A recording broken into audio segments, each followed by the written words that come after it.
Hello everyone and welcome to Selective Preparation Power Thinking Skills Test 37. In this video we are going to look at the 10 questions that we have selected from this test for the thinking skills portion. Let's start with the first one. This first question was an unstated assumptions questions. So Mason and John are having an argument about the importance of wearing soccer cleats, and we want to figure out what the error is in John's reasoning. So Mason first states that soccer cleats help you kick the ball harder. Now John says, I disagree. And his rebuttal, his reasoning, is because he scored 3 goals last week not wearing cleats, and this week when he wore cleats he only scored 1 goal. Now, what is the issue with John's reasoning? Well, he has disagreed. Disagreeing with Mason's argument means that he must supply some additional evidence that directly goes against Mason's argument about kicking the ball harder when you wear soccer cleats. Unfortunately, John's evidence is not about kicking harder, rather it's about scoring more goals. That's why the error in John's reasoning is actually to do with his evidence, okay? And that scoring goals doesn't necessarily mean that you can't kick the ball harder. That's why option B is the correct answer for question 1. You can have a look at the solutions here for more information as to why the other ones are incorrect as well. Number 2 was a making inferences question. So historians are not sure if King Arthur was a real historical figure. Which of the following can be implied? Now the word not sure means that there is evidence both for and against. If you are not sure about something, about a fact, that means there is some information that tells you that it could be true. There is most likely also some information that tells you that it couldn't be true as well. It might not be true. So which of the following can be implied? Answer option A is the correct one. Okay, there's nothing in the statement that will conclusively prove any of the other ones. So the myth of King Arthur originating from Britain, not a real king, so on. All of the other options cannot be assumed just from that one statement alone. So A is the best option here. And again, you can look at the solutions for more information. Oops. Okay, number 3. So we have dealt with questions like this in the past, and usually they come with 2 differing points, and you have to compare the 2 companies or the 2 things that we're interested in on these 2 bases. The first one this time is the weight of the parcels, the maximum weight. And you can see that 8,000 grams is the same as 8 kilograms, so that is not a comparison point. We must be comparing on the second fact, which is the delivery lateness. So straight away we can cancel out A and C because we're not comparing with the weight of the parcels. Now, they usually try and make the 2 statements in different units or different forms, so you have to figure something out. We know this one is 97% of the time on time. Company B is 1 out of 20 times late, which is 5% late. That means that it will be on time 95%. Now that we have it in the same form, we can see that company A would be delivering more on time, okay, more percentage of the time. So that's why B is the correct answer for question 3.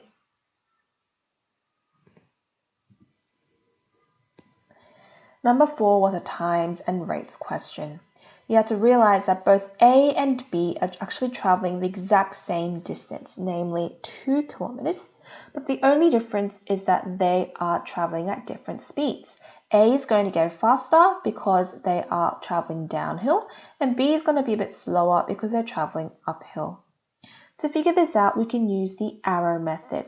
We know that this person A will travel 6 kilometers in 1 hour.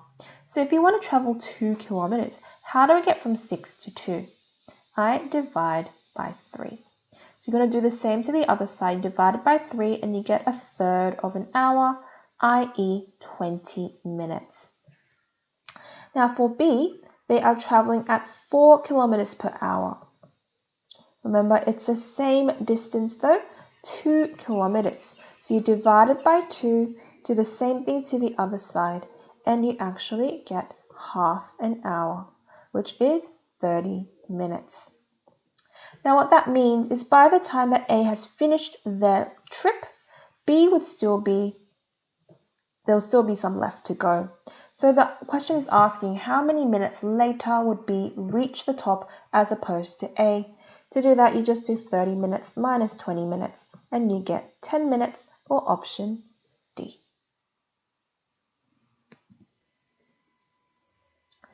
All right, number 5. For these patterns questions, okay, where you have to color in with the smallest number of colors, you want to always start with the minimum possible. We know that one color will not be enough because as soon as you do the first one, if you do red and red, it's already going to defy the rule. So we need at least 2 colors. Let's start with red and blue. Okay, so we want to go red, blue, all the way around for this first layer, because that would ensure that none of the colors are touching with the same color. So we have 2 so far. Now comes the issue. With this middle one, since it's touching both blue and the red, it needs to be a completely different color. So I'm going to call that green. We have G, G, G, G. We still don't have any touching so far. Now, looking at the next inside triangle, this one. So it can't be green, but it can be red or blue. Okay, hopefully you can see that. So I'm going to just put red in all of them, and it's fine because it won't be touching any other reds. And now the inner one, I can do blue, blue, blue, blue. Now this innermost one, I can go back to red, or I can even go green. Oh, sorry, not green. Let's go green, red, so that they're not touching each other. So I've used a total of 3 colors here, and that's why the answer is B. Okay, when they ask you for the smallest number, always start with the minimum you can and build up as you need to. Number 6, drawing a conclusion question. So for these, we always look for our key words like this one, therefore. That tells us what the conclusion of this passage is. So therefore, it is foreseeable that in the future, computer graphics will continue to improve. Remember that we are looking at films. There's a lot of words to do with films and computer graphics and movies and media, okay? And there's been decades of innovation, but the main idea is in that last sentence. So which of the following would best be supported? The answer here is D. The use of computer graphics in film in a field is still rapidly developing. Rapidly developing is synonymous to continue to improve, and we are talking about computer graphics and in the film field, which is talked about multiple times here, movies, films, media, and so on. So this option is best supported because there are so many clear links to the main ideas we've highlighted. So D is the best option. All right, number 7, counting and 3D shapes. So we have a stack of glued blocks. We want to make sure that we can make this into a cube without removing any blocks. To do this, we want to figure out what the actual cube volume is, okay? And we want the least number, so the smallest possible cube we can make. To do that, we have to look at the largest side, and you can see it here. It's actually either side, but it's 6, right? So this cube has to be a 6 by 6 by 6 cube, which means that it's made out of 216 cubes. Now we're going to count how many are here already. And how I like to do that is by rows. This first top row will have 2. And then this next row, we have 6 at the back, 7, 8, 9, 10. And then this next row here, we have a 3 by 6, which is 18. This next row, we have 3 by 6 plus an extra 4, which is 22. This next row, we have a 4 by 6, 24, 25, 26, 27, 28. And this last row, or this last layer, has a 6 by 6, which is 36. If you plus them all together, you get 116. Now what we do is minus what we have from what we want, and we get 100 blocks as our answer, which is option B.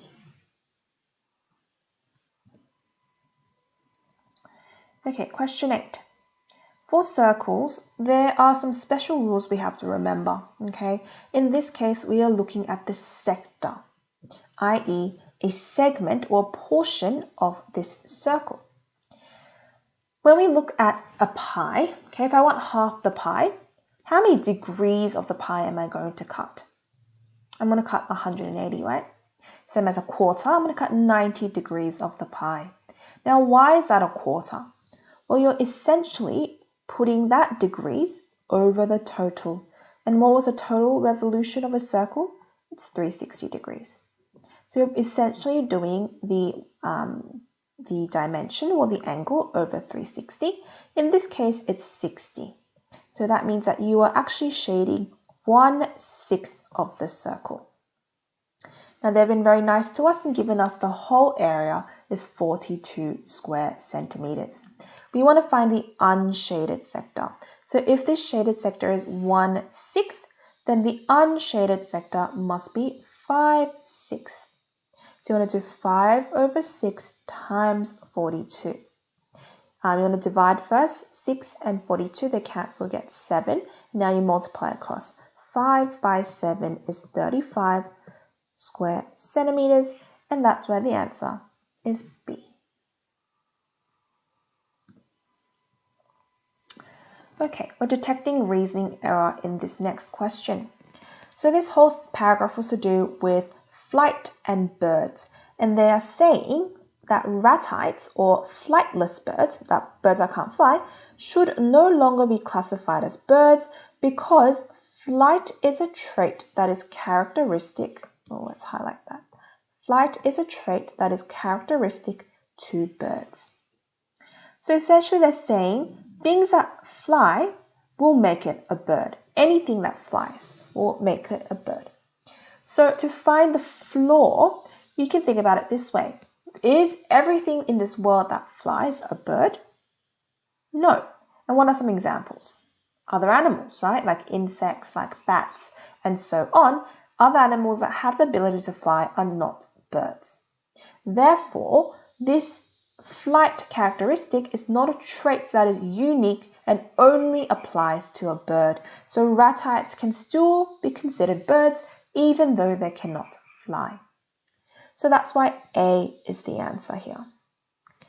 You can have a look at this to see why the other ones are incorrect. Okay, last one. So for matching argument questions, this is a very formulaic kind of question, okay? You replace all of the variables or the people's names or the activities that are being done with letters to find the actual skeleton or the structure of the argument. So if Jem, person, wants A, receive a new box, Xbox, she must do B, clean up her room. Jem, the person, wants A. Therefore, or so, she does B. Option C has the closest structure to that. If Troy wants A, he must do B, right? He wants to qualify Olympics, he must train 5 times a week. Troy, he definitely wants A. Therefore, he will do B. By doing this and by simplifying the actual argument, it makes it really easy for you to see clearly what the structure is and why C is correct. Okay, so to wrap this up, we are quickly going to look at some takeaways. So I'm going to start with that matching argument question. Okay, for these questions, I want you to simplify the given statement, okay, by replacing the variables with letters. Okay, so by variables, I'm saying like people's names, activities that they're doing, objects, and so on. Those things that are in between. Okay, this will leave you with a clear skeleton, okay, or a clear structure that you can compare with the answer options. Now, another takeaway I want to talk about are circles, okay? For circle questions, I want you to brush up on the key concepts we have learnt about circles. Okay, so this includes, we have area, we have circumference, okay, we have sectors, how we find out the sectors, okay, and we have angles in a circle, and this can even extend to radius, diameter, all of these words. I want you to know what that mean. And lastly, 3D shapes that incorporate circles. So things like spheres, okay, or even cylinders, and even cones, okay. So think about the base as a circle. And circles are very important in that sense that they apply to a lot of things, and you need to be confident on solving each of them. So if you're not sure, please try and tick off each of these tasks and try and revise how to do them and how to do those questions. So that's actually it for today's video. Hope you guys enjoy the video, and I will see you next week for the next one. Take care.